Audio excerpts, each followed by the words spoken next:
Hello အားလုံးပဲမင်္ဂလာပါဘယ်သူတွေရှိကြလဲအတန်ကြီးလာကြားလာရှင်းလားဝင်လာတဲ့သူတွေအားလုံးကိုကြိုဆိုပါတယ်ရှင်เนาะအဲ့တော့စုပြေကဒီနေ့ live လေးကိုတော့နိုင်ဝက်လောက်လွှင့်ပေးမယ်ပေါ့နော်အဲ့တော့ online မှာ content တွေစင်ဆက်မပြတ်ဖန်တီးနေတဲ့သူတွေရဲ့ monetization အကြောင်းလေးကိုဝင်ငွေရနေတဲ့အကြောင်းလေးကိုပေါ့နော်စုပြေဒီ live မှာပြောပြပေးသွားမှာဖြစ်ပါတယ်เนาะဝင်လာတဲ့သူတွေအားလုံးကိုကြိုဆိုပါတယ်เนาะအတန်ကြီးလားကြားလားရှင်းလားအဆင်ပြေလားအောက်မှာတစ်ချက်လောက်ပြောပေးကြပါဦးစုပြရဲ့အတန်ကိုကြည်ကြည်လင်းလင်းရှင်းရှင်းလင်းလင်းကြားကြလားဘယ်သူတွေဘယ်ကနေပြီးတော့ကြည်နေကြလဲเนาะအောက်မှာတစ်ချက်လောက်ပြောပြပါအောင်เนาะအဲ့တော့အားလုံးကိုသတိရနေပါတယ်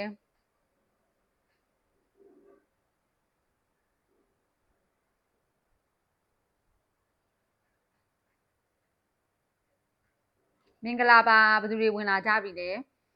เนาะဖြူလေးလားမသိဘူးเนาะဖြူလေးရေမင်္ဂလာပါဟုတ်လားမသိဘူးဝင်လာတဲ့သူတွေအားလုံးပဲမင်္ဂလာပါရှင်အတန်ကြီးကြီးတဲ့ကြားရင်ကြားတယ်ရှင်းတယ်ပေါ့နော်စပီကိုအောက်မှာတစ်ချက်လောက်ပြောပေးကြပါဦးအဲ့တော့ social media မှာ content ဖန်တီးနေတဲ့သူတွေအတွက်အခုလက်ရှိပေါ့နော်သတင်းကောင်းလေးเนาะသတင်းကောင်းလေးပြောပြပေးပါမယ်အခုလက်ရှိမှာအများဆုံးဒီအခွင့်အရေးကိုရနေကြတယ်ပေါ့နော်အဲ့တော့စပီတို့တွေနေ့စဉ်နဲ့အမျှ content တွေကိုဖန်တီးကြရတယ်အဲ့တော့အဲ့ဒီကိုလှုပ်လာတဲ့အရာတွေကအရှုံးမရှိဘူးပေါ့နော်ကိုအတွက်ပြန်လည်ပြီးတော့အကျိုးခံစား권တွေရရှိလာမှာပါ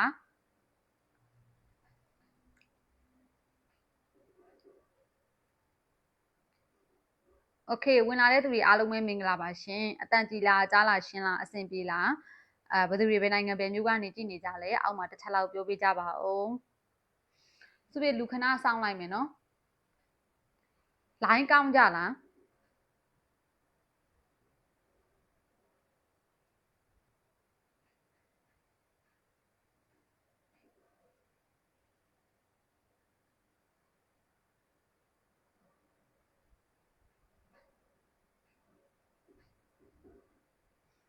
တန်ကြည်တာလိုင်းကောင်းလားအဆင်ပြေလားအောက်မှာတစ်ချက်လောက်ပြောပေးဦးနော်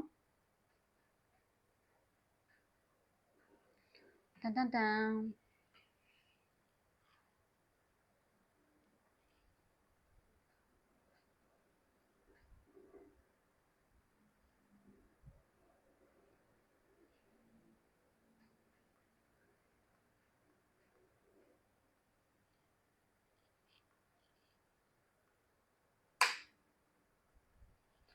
အတန်ကြည်လင်းလင်းရှင်းရှင်းလင်းလင်းကြားရလားအတန်ကြည်လားကြားလားရှင်းလားအောက်မှာတစ်ချက်လောက်ပြောပေးကြပါဦးနော်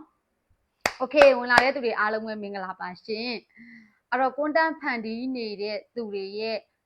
ဝင်ငွေရရှိမဲ့အကြောင်းလေးပေါ့နော်ပြောပြပေးမယ်အဲ့တော့တချို့ကကြတော့ဒီပေါ့နော် online မှာတော့နေ့စဉ် content တွေလုပ်တယ်ဆက်တိုက်လုပ်တယ်ပေါ့နော်ဒါပေမဲ့ဟိုဘာမှမရောင်းသေးတဲ့သူတွေလည်းရှိတယ်ပေါ့နော်ဟို sharing တွေပဲလာပြီးတော့လုပ်နေတဲ့သူတွေလည်းရှိတယ်အဲ့တော့ဒီ sharing လာလုပ်နေတဲ့သူတွေမှာဘလို့အကျိုးအမြတ်ခံစား권တွေရှိလဲဘလို့အကျိုးရလက်တွေရလဲဆိုတာကိုစုပြဒီ live မှာပြောပြပေးပါမယ်เนาะရုံးဝတီမင်္ဂလာပါเนาะအားလုံးပဲမင်္ဂလာပါဝင်လာတဲ့သူတွေအားလုံးကိုကြိုဆိုပါတယ်ရှင်เนาะအတန်ကြီးလားကြားလားရှင်းလားအောက်မှာတစ်ချက်လောက်ပြောပြကြပါဦးเนาะစုပြရဲ့ဒီ page အသက်မှာတော့စုပြမလွှင့်ကြည့်ရသေးဘူးပေါ့နော်နောက်နေ့ကြာလို့ဆိုရင်တော့လွှင့်ပြီးကြည့်မယ် page အသက်မှာအဲ့တော့ဝင်လာတဲ့သူတွေအားလုံးပဲမင်္ဂလာပါအတန်ကြီးလားကြားလားရှင်းလားအဆင်ပြေလားအောက်မှာတစ်ချက်လောက်ပြောပေးကြမယ်နော်အဲ့တော့ content ဖန်တီးနေတဲ့သူတွေတချို့ကလည်းအချိန်မရှိတဲ့ကြားကနေလောက်ကြတယ်စုပြရဲ့ဒီတင်တန်းသူတွေထဲမှာလည်းရှိရပေါ့နော်အချိန်မရှိဘူးအချိန်ကြီးအများကြီးမလောက်ဘူးဒါမှမဟုတ်လေဒီ content တွေကို subscribe ပေါ့နော် video content တွေလုပ်တယ် post တွေတင်တယ်အဲ့တော့ဒီလိုမျိုးလုံနေရင်းနဲ့တောင်မှကိုယ့်အတွက်အကျိုးခံစား권ရတဲ့အရာတွေရှိတယ်အဲ့ဒါစပြီးတော့ပြောပြတော့မယ်ပေါ့နော်အဲ့တော့ ready အစင်သစ်ဖြစ်ကြပြီလားဆိုပြီးကြံတဲ့သူတွေကိုမတွေ့ရဘူးဖြစ်နေတယ်နော်ဒီမှာဝင်လာ9ရောက်တော့တွေ့တယ်ဘယ်သူတွေလဲဆိုတာဆိုပြီး profile ကိုမတွေ့ရဘူးဖြစ်နေတယ်အဲ့တော့အပန်းမကြည့်ဘူးဆိုလို့ဆိုရင်တစ်ချက်လောက်ပေါ့နော်ဝင်ပြီးတော့နှုတ်ဆက်ပေးကြမယ်အခုဒီနေ့ဒီ live ထဲမှာကြည့်နေတဲ့သူတွေထဲမှာအခုလက်ရှိပေါ့နော် online မှာကိုပိုင် page တွေရှိပြီးကိုပိုင် content တွေဖန်တီးနေပြီဆိုတဲ့သူတွေပါလားပါတယ်ဆိုလို့ဆိုရင်ပါတယ်လို့အောက်မှာတစ်ချက်လောက်ပြောပေးပါပေါ့နော်ဆိုပြီးသတင်းကောင်းပြောပြမယ်အဲ့ဒါကဘာလဲဆိုလို့ဆိုရင်အခုဒီနှစ်ပေါ့နော်ဒီ2025ထဲမှာဆိုပြီးတော့ဒီ page ပေါ့နော် page တွေ account ကနေပြီးတော့ page ပုံစံပြောင်းထားတဲ့ page တွေเนาะအဲ့ဒါတွေကအခုဘာအခွင့်အရေးရလဲဆိုလို့ဆိုရင်ဒီ Facebook ကနေပြီးတော့ပေးတဲ့ content monetization ဆိုတာရလာတယ်အဲ့တော့ပုံမှန်အားဖြင့်ဆိုလို့စင်ပေါ့နော်အများစုကထင်ကြတာကြောင့်ဒီ content monetization ရဖို့အတွက်ကိုတချို့ကထင်ကြတာကကြတော့ဒီ account ကအဝါထိထားတာတို့အနီထိထားတာဆိုတာရှိတယ်အဲ့ဒီလိုမျိုးအနီထိထားတာတို့အဝါထိထားတာလို့ဆိုလို့စင်ရင်content monetization အောင်ပါမလားလို့စိုးရိမ်နေသူတွေလည်းရှိကြတာပေါ့နော်ဖြူလေးမင်္ဂလာပါနော်သတိရနေတယ် content monetization တွေရပါမလားလို့ထင်ကြတာပေါ့နော်အဲ့တော့စုပြီးတို့ဒီ Facebook page တွေကနေပြီးတော့အခုအများစုပြောနေရပေါ့နော်ဒေါ်လာတွေနဲ့ငွေရှာမယ်ဆိုရင်သူ့မှာ star တို့เนาะအများကြီးပဲသူ့လမ်းနေရဲ star တို့ bonus တို့เนาะ bonus တို့เนาะ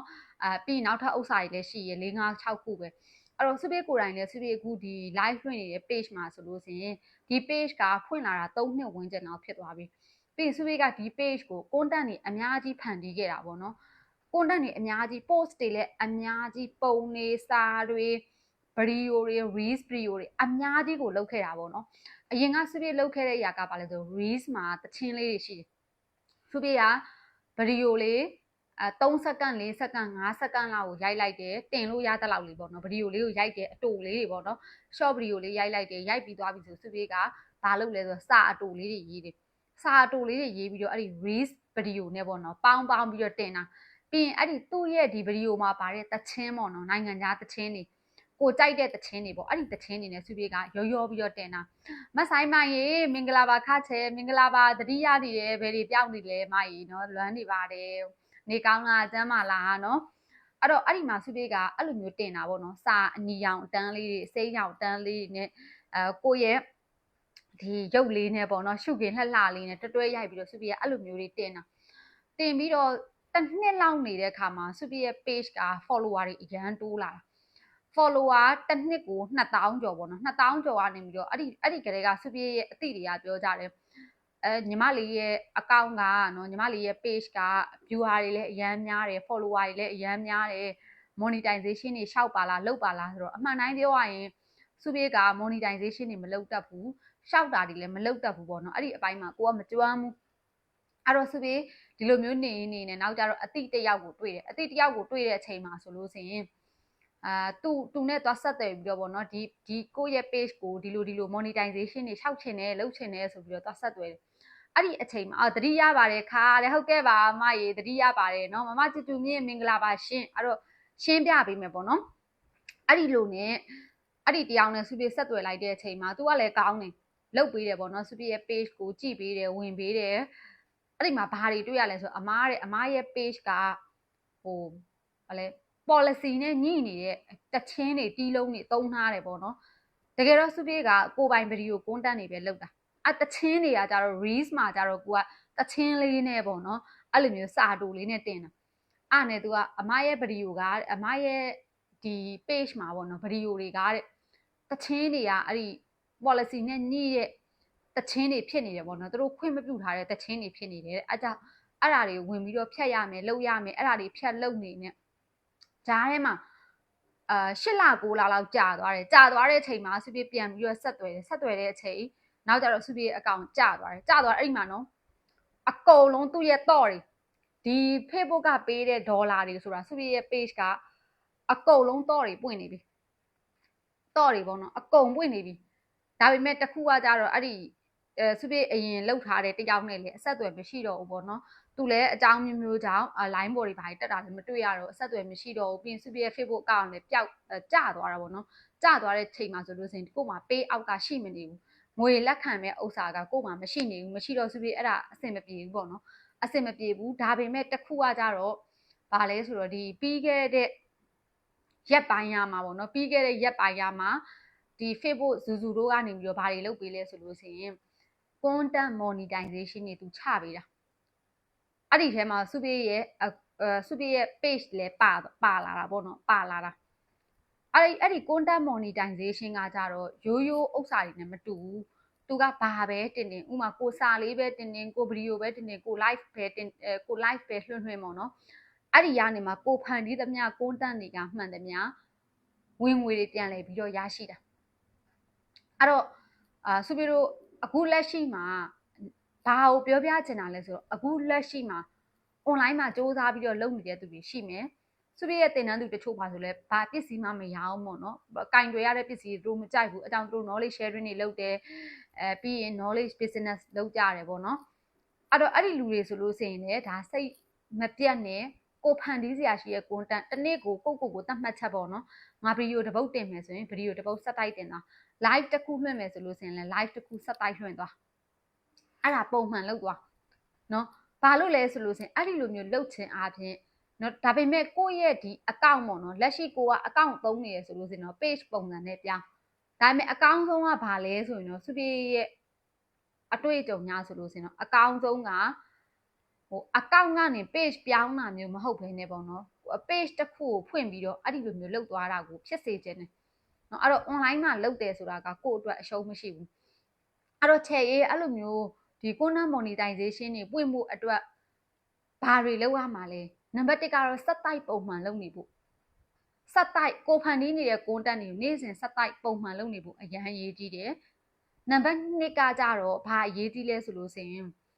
သူများရဲ့စာတွေပုံတွေနော် copy ယူပြီးတော့ပြန်တင်တာမျိုးသို့မဟုတ်နော် copy ယူပြီးတော့ပြန်တင်တာမျိုးတွေမလုပ်နဲ့ပြီးသွားပြီဆိုလို့ဆိုရင်တချင်းတွေတီးလုံးတွေအဲ့ဒါတွေမတုံးနဲ့ပေါ့နော်အဲ့ဒါတွေကကြတော့များသောအားဖြင့်ကသူတို့ခွင့်မပြုထားတဲ့အရာတွေဒီ Facebook ကနေပေးမတင်တဲ့အရာတွေရှိတယ်အဲ့တော့စုပြေရဲ့ page ဆိုလို့ဆိုရင်လည်းစုပြေအဲ့ဒီလိုမျိုးပဲလုပ်တယ်ဒီ page ဆိုလို့ဆိုရင် तू ကဘာဖြစ်လို့အနီထိသွားလဲဆိုတော့ဒီကိန်းကနန်းနေထည့်မိလို့ပေါ့နော်အနီထိသွားတာအဲ့တော့ပြောပြချင်တာကကြတော့အဲ့လိုမျိုးတွေမလုပ်ထားဘူးကိုကလည်းပုံမှန်လုပ်ထားမယ်ဆိုလို့ဆိုရင်တော့ဒီ Facebook ကသူတို့ဖွင့်ပေးတဲ့အချိန်ချပေးတဲ့အချိန်တစ်ခုရောက်လာပြီဆိုလို့ဆိုရင်ကိုယ့်ရဲ့ page လည်းပါလာလိမ့်မယ်နော်ကိုယ့်ရဲ့ channel လည်းပါလာလိမ့်မယ်အဲ့တော့ရကြမလားဒီရှိကိုနော်အဲ့တော့အခုလက်ရှိဆိုလို့ဆိုရင်ဘယ်သူမဆိုပေါ့နော်ဒါလုတ်တင်တယ်လို့ဆိုပြီးမြင်တယ်ကိုပိုင် channel ဖွင့်မှာ content တွေကိုစက်တိုက်ဖန်တီးပါကိုယ့်ရဲ့လမ်းကြောင်းတစ်ခုဖန်တီးပါအမှန်တိုင်းပြောရရင်အခုချိန်မှာဟာကျမတို့ဘာစီးပွားရေးလုပ်ရမလဲဘာစီးပွားရေးလုပ်ရင်ငွေဝင်မှာလဲဆိုတာထက်အခုလက်ရှိကိုမှဖုန်းတစ်လုံးရှိနေတယ်အဲ့ဒီဖုန်းကိုကိုပိုင် channel တွေဖွင့်မယ်ကိုရဲ့အားတာတဲ့ကိုလုံနိုင်တဲ့အရာလေးတွေကိုအဲ့ဒီကနေချပြပြီးတော့လုပ်သွားမယ်ဆိုလို့ဆိုရင်ဒီကနေပြီးတော့ဝင်ငွေ income လမ်းကြောင်းတစ်ခုကိုပြန်လဲပြီးတော့တိဆောက်လာနိုင်လိမ့်မ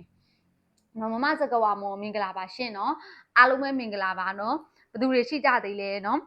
အဲ့တော့ရကြမလားဒီချီကိုအဲ့တော့စုပြမေးကြည့်မယ်